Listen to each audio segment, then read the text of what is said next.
Hey guys, Monster here. Figured I'd bring you a quick EDC update. I've tried to do this video 7 times now and I'm just having a hard time doing it. So let's try it again. Starting off with the simple thing is the wallet. Still the Tractor Supply special. It was like 40 bucks. As long as it's green or camo, I'll buy it in somewhat decent quality. I don't mind if it's a little bit cheaper, but I like green. But it's a good wallet. It's held up really well. I beat the shit out of my things, and well, this probably is the one thing that doesn't get beaten up that much because, well, it just sits in my pocket. But it's held up pretty well. It's RFID blocking. It holds like 10 cards and a little bit of cash. It's pretty decent, pretty thin. I'm not going to show you too much because I have all my licenses and stuff in there. But Carhartt wallet, I don't know the item number or the name of it. I just know it's like the duck camo or something like that. But it's a Carhartt wallet, card wallet. Flashlight is still the Surefire G2X Pro in green with the therm pocket clip. I like it. It works. I was out trout fishing one night, and I needed a light because it was nighttime, and I dropped it in the water, and it, went down like 8 inches in the water. I don't know what the IPX rating is, but it went down like 8 inches in the water in the cold water, and held up fine. No water got inside it. It still works. I mean, didn't mean to blind you, but it still works, and it's green. That's what matters. But it's pretty bomb proof from what I've seen, so I like it. CR 123A batteries, two of them. I'll say it for the 10th time. I like it. I recommend it. It was like 70 bucks at my local gun shop. The pocket clip was, I think, 20. So 100 bucks for a Surefire. It's not too bad. Multi tool is still the Leatherman Signal. I beat the living shit out of this thing. I mean, literally, beat the snot out of it. It's been through a lot, and it still works.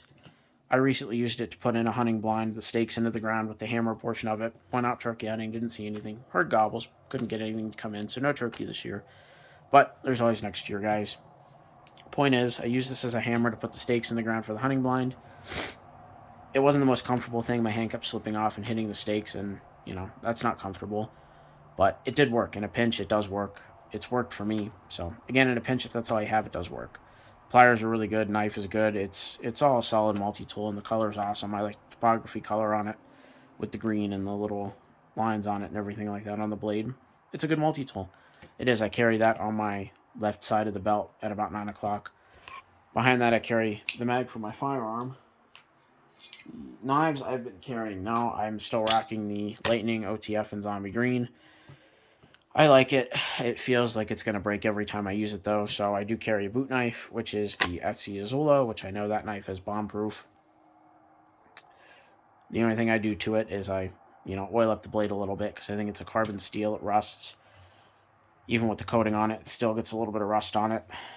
And because it's up against my sweaty, skin all day, it's definitely going to rust. It has shown some signs on it. I cleaned it up a little bit and threw some oil on it. I don't have any problems.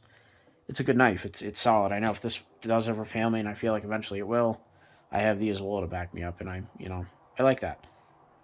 But the people that do carry the Lightning OTF say that they're rock solid and they don't fail. I've yet to see that, so I'll let you know if it does fail. But I'm probably going to go between that and the Boker Joker just because of how cool it is. So those are the knives I'm carrying: the Lightning OTF and the SC Azula. Great knives. Firearm has changed again because that Glock 43 or that Glock 30S I was carrying was cool, but problem is with my baby hands, I was having a hard time moving my hand around to get to the trigger. I was shooting it great, but I just wasn't 100% confident with it because I had to almost change my grip by the time I got out of the holster to in my firing position. I had to rotate my hand a little bit to get the trigger a little bit more comfortably. Because of that, I didn't realize when I went looking, I was looking at an M&P 45 Compact 2.0. 45 Compact 2.0 is the same size as the full size when it comes to the frame. I didn't realize that the Gen 1 is shorter and takes an 8-round magazine, and also takes the 10-round and the 14-round mags comfortably. So I went into a shop to get fishing stuff, and in the back they sell guns, so of course I had to go and look at the guns too, and I found a Gen 1 Compact. And I tested it out. I threw a 10-round magazine that they had in the store in there, and it worked, and it locked back and functioned and all that. So I ended up going with that, the Gen 1 45 Compact.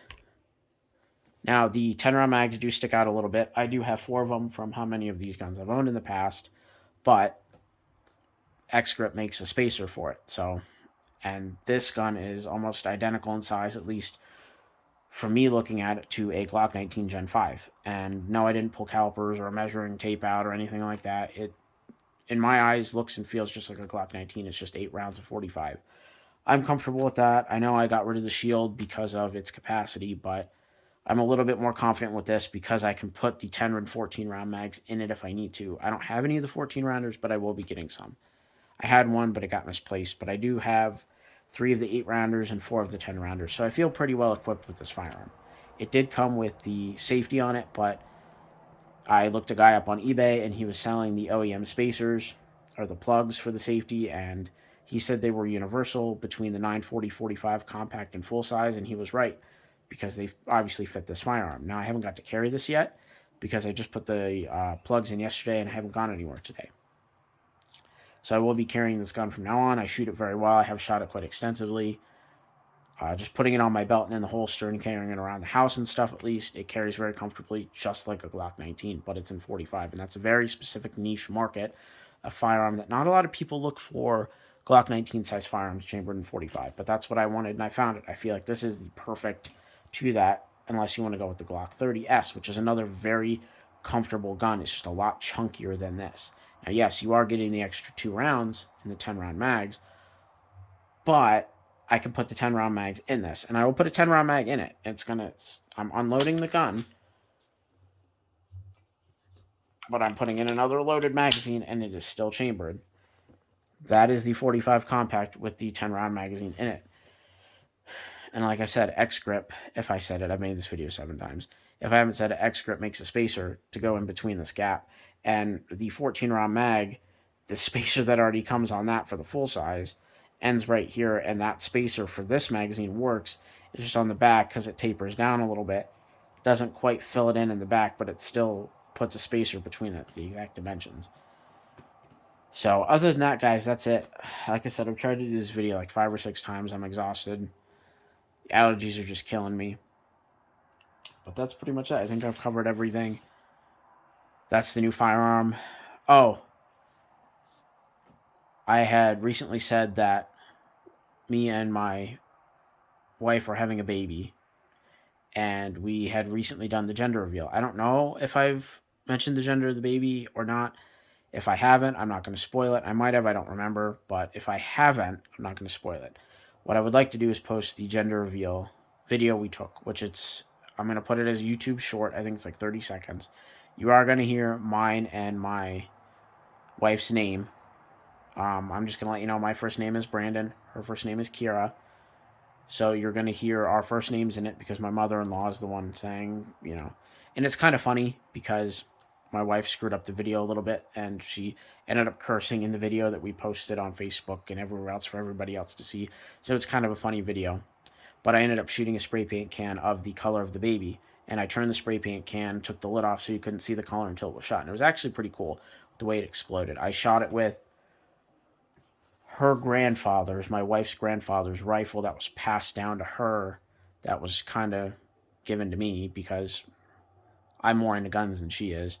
It's a 1972 or 74. I did look up the serial number. It's a Winchester 1972 model 88 and 308. It's a lever action 308 rifle, and I like the fact that it's been passed down 4 generations now.